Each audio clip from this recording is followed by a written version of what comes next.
Good day everyone and welcome to the Curse of Imelda. In today's video, magbubukas tayo ng box. So this package is we purchase sa titan22.com. So online natin itong binili. So ayan yung parang transaction receipt. Okay. So bubuksan na natin itong package na to.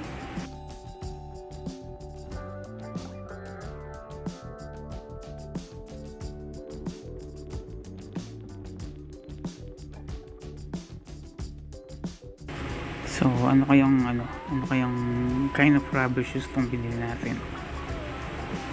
And this is it's Nike. So itong kagandahan sa Titan 22, no.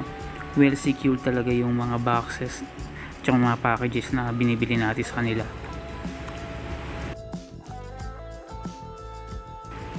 So check niyo yung website nila. And this one is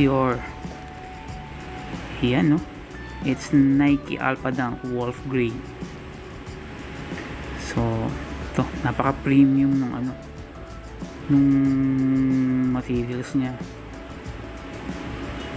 And ayan, translucent din yung very translucent din yung kanyang outsole. And ito ay meron siyang zoom air. So napakalaki nung zoom air unit nito sa 4 foot. So check natin tong yung lacing system. Ayan, may padded collar, and ito yung nakalagay dun sa interior niya na library of bounds. So mostly more on cushioning tong sapatos na to. Yan, para siyang hawig na hawig siya sa Lebron 16. So napaka yung upper niya is Flyknit materials. Okay, so check naman natin ngayon. Usually typically box tong para siyang yung lagay ng mga Nike Alphadunk. Kulay orange with swoosh on top. At sa side yan yung sizes niya. It's 9.5 sa US.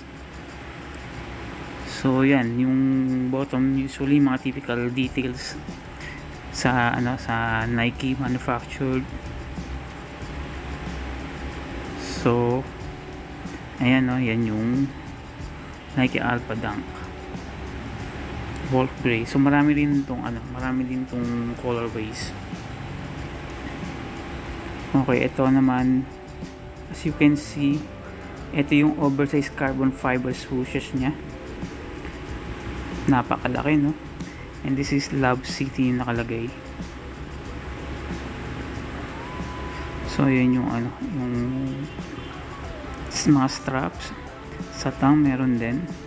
Sa tang ayan yung mga parang design strap nya with typically lacing system ng nitong Nike Alphadunk.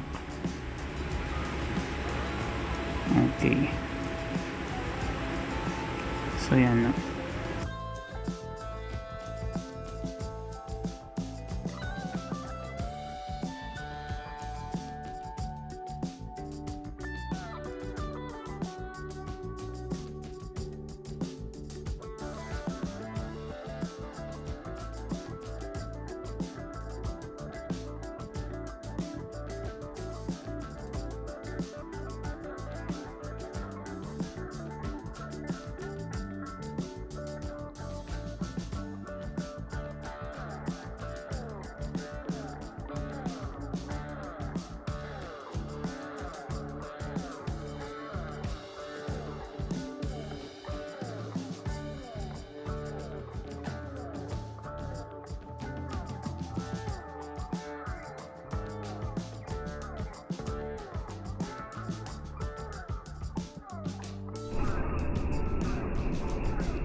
Okay, in terms of fit naman, napaka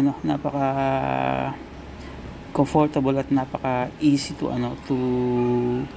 put your foot dun sa sa fitting system niya. Kaso lang kakaroon lang ako ng problem kasi medyo a lot of space pa dun sa sa midsole ko. So at least medyo madali siyang ipasok sa paa. Dun mo rin mararamdaman yung injected pylon sa heel mo, at saka yung sa yung air zoom technology niya.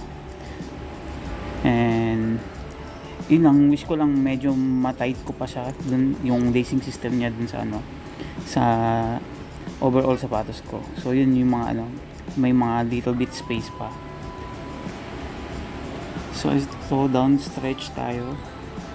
So far okay naman yung fit niya. In terms of traction naman, eto medyo maingay siya dahil dito sa translucent rubber. Tsaka pag gano'n kasi medyo confident na ako na medyo kakapit to sa mga tabla. So hindi ko lang alam dun sa outdoor kung ano kaya performance nito. Pero so far ito ko yung nagagamay ko naman yung wood. So check natin sa laro.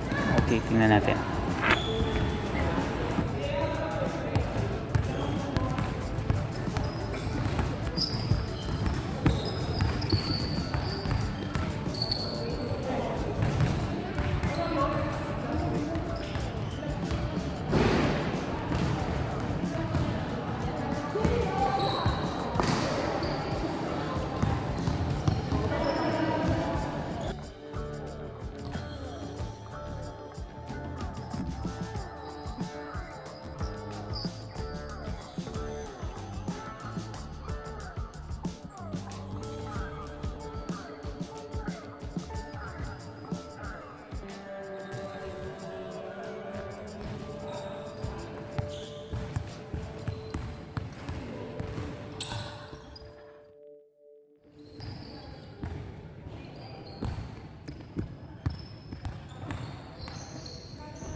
Talo?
Okay, I say to these shoes, yung sa traction lang, yung pinaka napansin ko dito, medyo nag-i-slide ako once na gumagawa ko ng quick move and nag-a-attempt akong umatake sa basket. So, hindi ko siya maramdaman. Hindi ko maramdaman yung court feel once I try to make some quick move. Sa lock in ito, sa support, medyo okay naman yung support niya. Dun sa sa ankle at saka dun sa forefoot niya. Kasi medyo nalalak niya talaga yung ankle mo para makasabay dun sa sa any movement. But this shoes is napaka bulky. Medyo may mga space pa talaga dun sa loob ng sapatos. So I guess this one is for mga forward o mga center na sapatos, for big boys talaga na na mag-a-attempt maglaro ng basketball. This one designed for them. Hindi ko siya nare-recommend sa mga point guard o yung mga nagkakaroon ng mga speed at saka lateral movement. Though yung bounce niya, napakaganda ng cushioning nito since meron siyang zoom air unit. So nagkakaroon ka ng added responsiveness sa court niya. Pero yun nga, sa traction mahirap. Mahirap siyang galawan. Okay, so overall ratings natin dito sa Nike Alphadunk Wolf Grey is I give it 7.5. So till next time, till next Sapatusan, this is Curse of Imelda. Thank you for watching.